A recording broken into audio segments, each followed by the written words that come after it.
Welcome once again to another Haphazard Universe recording with your host, Lance Renard. Hey, gang.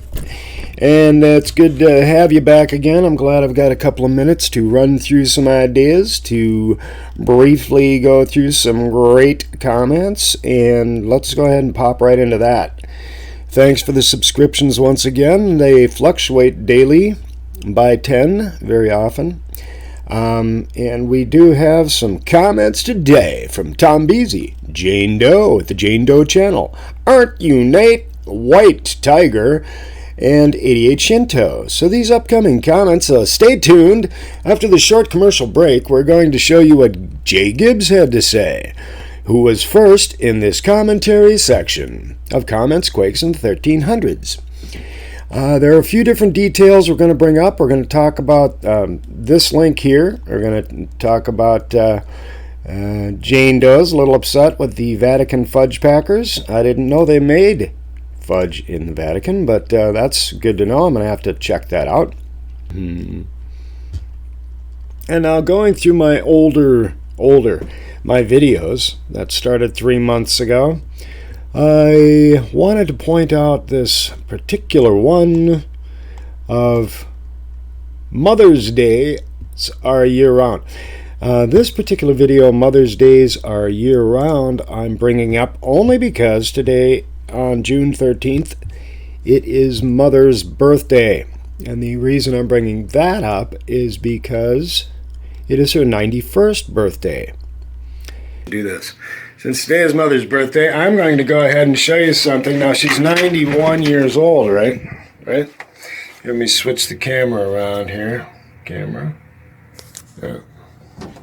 And there she is, getting into the car, giving my sister a ride to work. 91-year-old woman getting into the car to give my sister a ride. And I said, hey, I'll give her a ride. She's like, nah. It's my birthday, I'll do what I want. So, there you go. And to continue forth with that idea, with it being my mother's birthday, 91 years ago, this is what was going on. Now, she was born on, well, today's date, June 13th. And I got her chocolates and cards, and yeah, and we're going to have a great birthday. But to take a look at what happened June 13th, 1928, and you were there. Walter Cronkite. Students take over the medical wing of Rosario University in Argentina. Well, the students took that over. Aviator, on June 17th, aviator Amelia Earhart becomes the first woman to make a successful transatlantic flight as a passenger in a Fokker F-7B.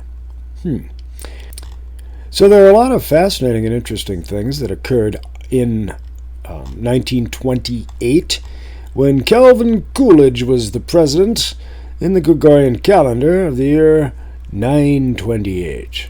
And let's see, on January 12th, convicted American murderer Ruth Snyder was executed at Sing Sing. Ding ding. No singing. January 17th, OPGP arrests and joint state political Leon Trotsky. Whoa! Hey, Leon. You a hypnotist, by any chance? January 26th, the volcanic island on Karaku appears. Krakatoa appears. Just appears. There it is. Boink! It appeared. 1928. We covered Leon Trotsky, and I don't really want to look again, but I had to. I just had to. Got it. February, let's see here. Olympics. Let's see, 1928 Winter Olympics, officially known as. 2 Olympic Winter Games were and I also noticed here on May 15th, in the year of 1928, we have Minnie Mouse mentioned here in the animated short Plain Crazy. Now just think of the word plain crazy. Nice sublimation there, Disney's. But anyway, it's an animated short film directed by Walt Disney and UB Works. The cartoon, released in 1928 by the Walt Disney Studios, was the first creation of the character Mickey Mouse. It was made as a silent film and given a test screening to a theater audience on May 15th, 1928. So plain crazy. Yeah. And all the truthers know what I'm talking about. I'm ready to go into the sublimation of details in that particular scenario. But I'm interested in looking over some of these the informative details that we weren't or aren't, or I wasn't aware of. So Carl Jenkins Laboratories begins broadcasting on 6.42 megahertz. Let's explain Rolf Hertz and all of his ingenious work. And what else has happened? The Well of Loneliness, a novel by Radcliffe Hall. Let's take a look at Radcliffe. Whoa! I'm sorry, that's not Radcliffe. That's Margaret Radcliffe Hall. Oh, I missed the Margaret part. She is best known for the novel The Well of Loneliness. But she has one cute puppy. Work in lesbian literature. Wow. Looks kind of a plasticine face sort of a thing. Doesn't it? Alright. Maybe that's just me. That was... I hate to put creepy in. And it's not about the sexual agenda. It's more about the photograph of the cute puppy. And Richard E. Byrd leaves New York for the Arctic. And this is a momentous and novel moment. And so I, of course, had to bring that in quickly. Captain. What else happened? On February 20th, the Japanese general election produces a hung parliament. I don't want to hear about that. Let's see what else happened. In March 12th, 1928, in California, the St. Francis Dam North fails, killing 600 people. Oh, there's a water flood fails. We should look into the St. Francis Dam fell. Damn. And damn it, Jim. See, March 21st, Charles Lindbergh is presented the Medal of Honor for his first transatlantic flight. Well, what happened to... Okay, well, I think she just rode along. Is that what that said? And, right, just going through some of the details. American serial killer Albert went fishing. Oh, man, come on. They put in kills somebody? Oh, it's just nasty. Well, I suppose these are just points. These are... interesting points that they put in for, pardon the screen jump. I actually moved the way. Okay. Let's see. So that was June 17th, and as a passenger on that. Okay. Well, that still makes me kind of wonder. We had 48 different lines, like, why the long face? A horse walks into a bar, and the bartender says, why the long face? June 3rd. Scottish investor John Logie Baird, was a Scottish engineer, innovator, one of the inventors of the mechanical television. Thank you, Mr. Logie Baird. Or is it Logie? Well, we'll just call him Johnny Boy. Let's see, the first working television system on 26 January 1926. And the inventor of both the first publicly demonstrated color television system and the first purely. This must be just part of it. Okay. Well, that's fascinating. A big round of applause for John Logie Baird. And I wonder if that's where Haka Johnny came from. I don't know. English cricketer. Oh, he's an English cricketer. Dick Freeman. Hello, my name's Alfred Percy Freeman. My friends call me Titch. Was an English first-class cricketer, a leg spin bowler for the goodness of Hamna, and was the only man to 300 wickets, and who cares? Oh, sorry there, Ticky boy, but icky ticky. Oh, well, it did have something to do with the Olympics, maybe, I don't know. August 26th, Al Smith, and Ahmet Zogu proclaims himself King of Zog in Albania. Well, there you go. I bet you didn't know that. On August 25th, 1928, Ahmet Zogu proclaims himself Zog of... What a stylish-looking dude, man. This guy is downright G. He's a top G1 gangsta. Zog I, king of the Albanians, born Ahmet Metar Zogoli, taking the surname Zogu. In 1922 was the leader of the Albania from 1922 to 1939. He was first served as a royal look at that. Nice outfit. Really liked his stars, and he's got the gangster, tilt to his cap. Well done, Zog. Well done, good man, Zog. And the Albanian Republic. Well, they have a cool-looking flag and a cool-looking dude running them. Good old Zogoranius. Wonder if he was a member of the Society for Creative Anachronism. And Phileo Farnsworth was an American inventor and television pioneer. He made many crucial contributions to the early development of all electronic television. He is best known for his 1927 invention of the first fully functional all-electronic image pickup device, the Image. It looks like he's a pretty well-dressed guy he's having a bad day or something, but way to go, Farnsworth. Good old Phil. Part in our history. Also in 1928, the MGM lion roars for the first time. Who knew that? Did you know that? I didn't up until right now.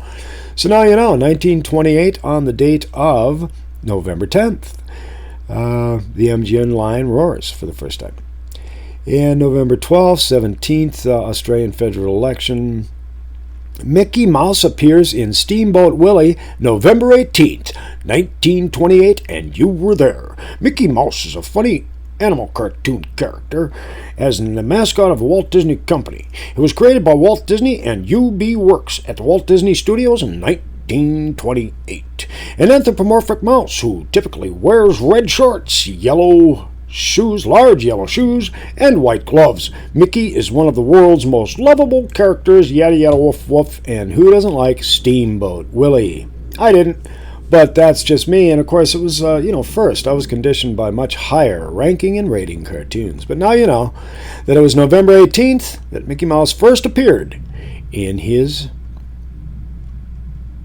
debut, I guess you would call it, in his debut of Steamboat Willie. I would show some of it, but I would not into falling asleep. The old Canaanite city of Ugarit was rediscovered.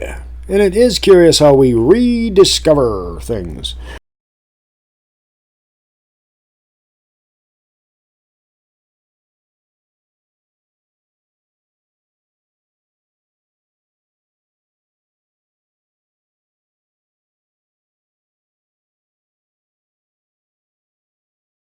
This link that was sent to me by Jane Doe. It's a fascinating video and excellent content. Stopthecrime.net. I went ahead and subscribed to this, and this woman goes through all of the different ways the government is sending out different attacks. These snowball attacks were on a Volkswagen. It's interesting. She goes back and forth with the banter, the emails that are sent from corporations. She really does a great job. I'm a little concerned about playing any of the sound, but I'll play just a little bit of this. Response to the upcoming damaging space weather. Also, please dribble out one at a time over the next few months all internal memos, lawsuits, PowerPoint presentations, and officer cover-up directives in which PG&E is repeatedly warned about damaging space weather and chooses to do nothing, then has its lawyers blame its customers. Okay, now what she's talking about here in this segment is the Rothschilds owning PG&E energy company. And I would highly advise going through the information that this woman puts out on her video. I was just introduced to her. She gives in this particular one, she gives a lecture, and you get so wrapped up in what she's talking about and the information from the state and from one energy corporation, well, basically the Rothschilds. So she really exposes things quite well. I absolutely advise at least checking out this video. I'll put the link in my description. And wanted to mention that in this birthday special, real briefly, as one of the great comments. Thanks again for the comments, gang, and let's get back into the last part of this. Wood carvings. Time to pose for a picture, folks. And we got some very skilled people here. And dressed well, quite dapper. And cool looking beard, and he probably didn't even dye that. It's probably just natural. These guys are looking good, man. Hanging out for a picture, and these are probably sisters or best friends or besties. Yeah, that's our Facebook pose. Well, that's nice. I give a quick check on that New Zealand photograph taken in New Zealand sometime between 1880 and 1920 is from the Frank and Francis Carpenter collection at the Library of Congress. Frank G. Carpenter, 1855 to 1924, was an American writer of books on the travel and world geography, whose works helped to popularize cultural anthropology and geography in the United States in the early years of the 20th century. Consisting of photographs taken and gathered by Carpenter and his daughter Frances, 1890 to 1972. To illustrate his writings, the collection includes an estimated 16,800 photographs and 7,000 glass and film negatives. Wow. Yeah, I had 5,000 of mine destroyed, early photographs. But anyway, the photograph shows the Moan men, women, and children on the porch of a ceremonial structure, presumably a meeting house or where. The carving at the apex of the gable is known as a koruru, meaning face of the ancestor. The carved ends of the rapa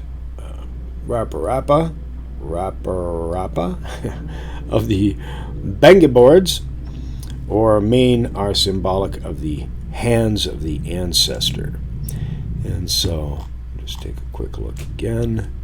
The hands of the ancestor and the faces. Very nice. Nice work. And, so let's take a look at the next. Oh, her name was Lola. She was a showgirl. She's a dancing Lola. Look at that. Da-da-da-da-da-da-da. No singing and singing again. Wait photo. 1017 at La Copacabana. There we go again. She's one happy camper, though. Free spirit. Let's all give it up for La Cocoa, a Jarambe dancer. Big round of applause. And that is fun. This 1904 photograph of a female dancer in Mexico is from the Frank and Francis Carpenter collection. Yada yada, Frank works popularized cultural anthropology and geography in the United States in the early years of the 20th century, consisting of photographs taken and gathered by... And the collection includes estimated... Yes, I already heard. The photograph is by Charles Belts. Wait. 1861-1927, an American photographer who was active in Mexico in the early years of the 20th century. Yeah, pretty cool looking background too. So thanks, Charlie or Chuck, for taking that. Lola at the Copacabana. And it's really not. I think I told you who it was. All right. I take a look at all these different issues and consider, who has subscribed to my channel. I would prefer just to be strictly and totally honest. As I go through any issue in any particular video, I look at the analytics, like this one, the mud flood Egyptian lithographs, ridiculous Chicago architectural history, and see that it has gotten me 2 subscribers, which is nice. Thank you. I'm just mentioning it as the issues that are in here were points of interest at the time and on the day, and I very often will go through a variety of issues, and I do like to return to them if they are issues and interests of yours. At any rate, thank you for commenting, and please subscribe once again. Or I hope I don't upset you too much to unsubscribe. But there is a lot more to go through, and from the comments and from some of the areas that I feel I haven't covered. So thanks for watching today's fun short issue. I hope you laughed and enjoyed. Have an uplifting and positive and generative day. I'll talk to you soon.